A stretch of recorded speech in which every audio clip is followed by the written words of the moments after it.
Progressive overload की techniques क्या होती हैं? तो शिवा ने मेरे से ये क्वेश्चन पूछा है कि प्रोग्रेसिव ओवरलोड की क्या-क्या टेक्निक आप फॉलो कर सकते हैं। तो सबसे पहले तो मैं बता देता हूँ कि प्रोग्रेसिव ओवरलोड का मतलब होता है कि जो भी आप जिम में एक रेगुलर एक्सरसाइज कर रहे हैं, हर हफ्ते या हर दिन एक बॉडी पार्ट कर रहे हैं, उससे कुछ अलग हट के करना, जिसमें आपकी मसल्स को एक शॉक लगे।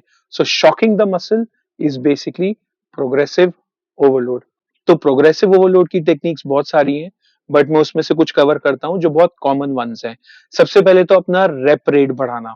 रेप रेट बढ़ाने का मतलब ये है कि अगर आप बाइसेप्स कर्ल कर रहे हैं 10 केजी के डंबल से और आप हर सेट में 10 रेप निकाल रहे हैं, तो आपकी प्रोग्रेसिव ओवरलोड रेप रेट बढ़ाने का मतलब ये हो गया कि आप वही सेम 10 केजी के डंबल से आप 10 की बजाय आप 12 निकालें, आप 13 निकालें, आप 14 रेप निकाले, उसको बोलते हैं रेप रेट बढ़ाना। That's also called as progressive overloading.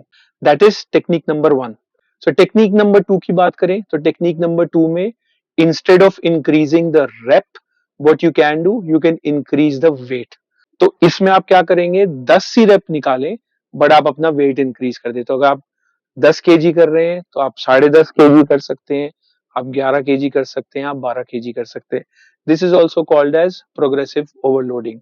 Number 3 technique, जो बहुत से लोग इसको ओवरलुक भी कर देते हैं और जो फर्स्ट 2 मैंने आपको बताई वो लोग उसी पे ही स्टिक करते हैं और रेप रेंज बढ़ा देते हैं, वेट बढ़ा देते हैं, बट जो मैं नेक्स्ट आपको बताने वाला हूँ टेक्निक्स, वो बहुत से लोग फॉलो नहीं करते।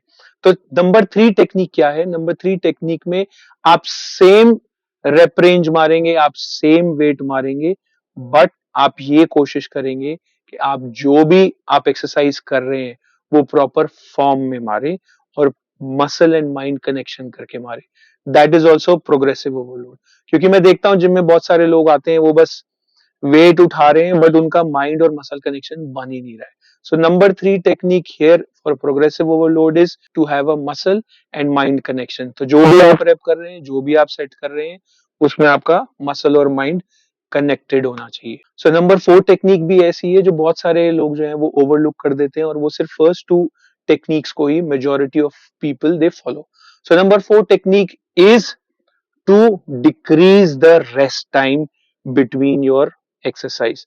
तो अगर आप एक एक्सरसाइज करने के बाद या एक सेट करने के बाद आप 60 सेकेंड्स का ब्रेक ले रहे हैं, आप उसको डिक्रीज करके 30 सेकेंड्स का ब्रेक कर दें, या इनिशियली आप उसको 40 सेकेंड्स कर सकते हैं और ग्रेजुअली आप 30 और 20 सेकेंड्स में भी आ सकते हैं। That is also going to shock your muscle and will be called as progressive overloading. एक लास्ट टेक्निक जो मैं बहुत फॉलो करता हूं वो ये है कि आप अपनी एक्सरसाइज की फ्रीक्वेंसी बढ़ा सकते हैं।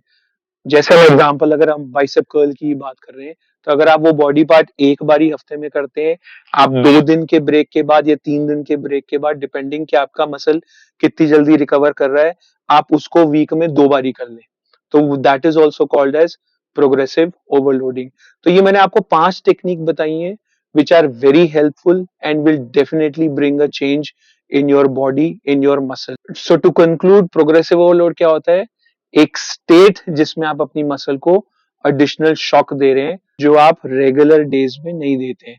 तो शिवा, ये था आपका आंसर और मैंने आपको प्रोग्रेसिव ओवरलोड की 5 टेक्निक्स बताई हैं। जरूर उसको फॉलो कीजिए और मुझे बताइएगा कि आपको कैसा लगा। और ऐसे ही आप भर भर के क्वेश्चंस और अपनी क्वेरीज मुझे भेजते रहिए और मैं कोशिश करूंगा कि मैं आपकी क्वेश्चंस के, आपकी क्वेरीज के आपको आंसर देता रहूं।